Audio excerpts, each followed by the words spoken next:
السلام عليكم ومرحبا بكم مجددا في الوكالة العقارية ديالنا راضي الخير. مرحبا بكم في عرض جديد 5 ديال الهكتار. والله لا نيش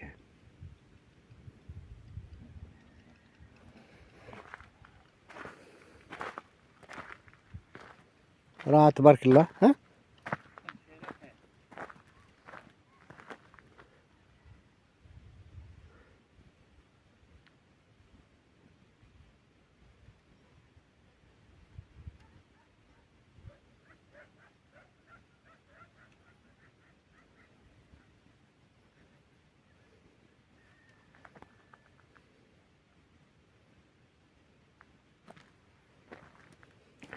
تحية لكل متتبعينا داخل أرض الوطن وخارجه من عند جمال الوسيط العقاري في هاد ال5 الهكتار اللي تبارك الله زوينة بزاف. الطريق هي هادي بحال قدرون تفنى كما شفتوا، دايرة بهاد العرعار هذا، مغروسة بالزيتون هانتوما تشوفوه الخروب، فيها واحد البويتات صغارين، الضو كاين، الماء كاين، كلشي كاين. ما بعيداش على الطريق الوطنية فاس تازا فاس وجدة بواحد 5 ديال الكيلومتر. أرض مخدومة مزيان الله يبارك، قريبة للسكان، قريبة كلشي قريب، دايرين بها فيرمات، أراضي فلاحية ممتازة صالحة للسكن، صالحة لكلشي، منطقة ديال الراحة ديال الأمان، ناسها ناس زينين يا عمرها دار.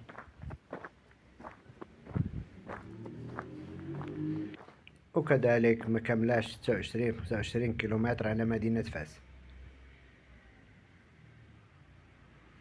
وقريبة لمدينة صفرو، قريبة كذلك رأس تبودة، قريبة كذلك للخرجة ديال لوتوروت، ما بعيداش عليها لوتوروت، الخرجة ديال لوتوروت بواحد 3 ساعة ديال الطريق ولا ما تكملش. اللي بغى هاد الأرض هادي ما عليه إلا يتصل بنا ونتلقاوه لأقرب نقطة قريبة للأرض، يمشي يشوف الأرض وإلا عجباتو الله يسخر ليه. بالنسبة للناس اللي كيتصلوا بنا وكيلقاونا خارج أورد كونيكسيون خدامين ولا مشغولين ولا بزاف ديال الحويجات، ما عليهم إلا يخليو ميساج على الواتساب ومرحبا. والناس اللي كيسولوا فين جات، منين ندوز لها، شحال بعيدة على المدينة، فين الاتجاه، شنو غادي ندير ومنين غادي نوصل، هادوك الناس بلا ما يحتاجوا يتصلوا بنا، لان بحكم التجربة ديالنا في هذا الميدان هذا من 2019 حتى لحد الان، الناس اللي شارين معقولين.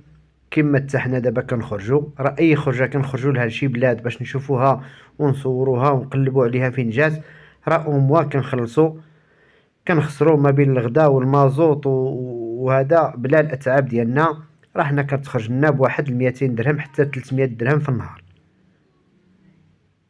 ويجي شي واحد يتصل بك بالقهوه ولا شي حاجه فينا بلاصه جات، شحال بعيده على الاتجاه، الا كنت مهتم بهذه المنطقه اللي ذكرنا لك وقلنا لك الاتجاه وعجباتك الارض، اجي كما حتى حنايا ضيعنا الوقت ديالنا ومشينا وقلبنا على هذه الارض، اجي حتى انت تشوف الارض، عجباتك اللهم بارك، ما عجباتك شيء نوريوك حاجه واحده اخرى، ولا نخليو نعرفوك شنو باغي ونعرفوك حتى انت شكون انت، واللهم يسر الامور على الجميع.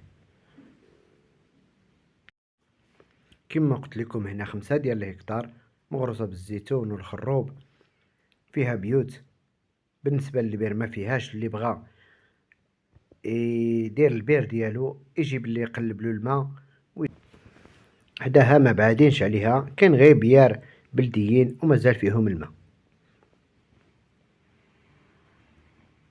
انتم تشوفوا 5 ديال الهكتار مخدومه تبارك الله، التربه مزيانه، موقع ممتاز، ما بعيداش بزاف على فاس كما قلنا، اتجاه ديال راس تبوته. وبالنسبه للثمن ديالها 15 مليون الهكتار،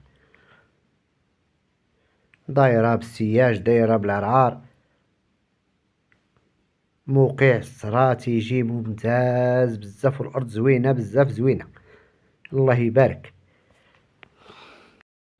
وكما كتسمعوا في الفيديو المعلومات اللي كتسمعوا راه هي كاينه، ان شحال من واحد كيعيط هاد البلاد شحال فيها، فين هي، فين بلاصه، ونعاودوا هاد الهضره اللي عاودنا كامله ما كلاش. الهضره انت سمعتيها عجبتك البلاد، عيط باش تجي تشوفها، هادشي اللي كاين. يعني المعلومات اللي عندنا هي هذه، نسينا شي معلومه وحده ولا هذا، عيط علينا تعرفها. بالنسبه للانسان الا بغى واحد، عندنا تقريبا 20 ديال الهكتار، زيد دخل على هادي بواحد 3 ديال الكيلومتر ولا ما تكملش، ارض خاويه. بالنسبه للمياه الجوفيه اللي حفر البير غادي يلقى الماء. 20 هكتار كلها كتحرث بالتراكتور، يعني لوطا، الثمن ديالها 10 المليون الهكتار وقابلة للنقاش. 20 ديال الهكتار، لوريقات تيتر محافظة، اللهم بارك. بالنسبة لهاد لافيرم هادي فيها هاد السكينة هادي الصغيرة، هانتوما تشوفوا، يعني حتى الانسان الا خداها وبغى فين يستقر، هو عنده فين يكون على ما يجهز السكنة ديالو وعلى ما يجهز كلشي. غادي تشوفوا معنا واحد ليفاسان هنا، ولكن هاد السيد هذا كان عنده في هاد المنطقة هادي 15 ديال لي هكتار، يعني اللي فيها البير وفيها الجهجهة الاخرى غادي يخليها وغيبيع هاد الخمسة د الهكتار اللي محادة مع الحد ديالو ديال البلاد الفوق.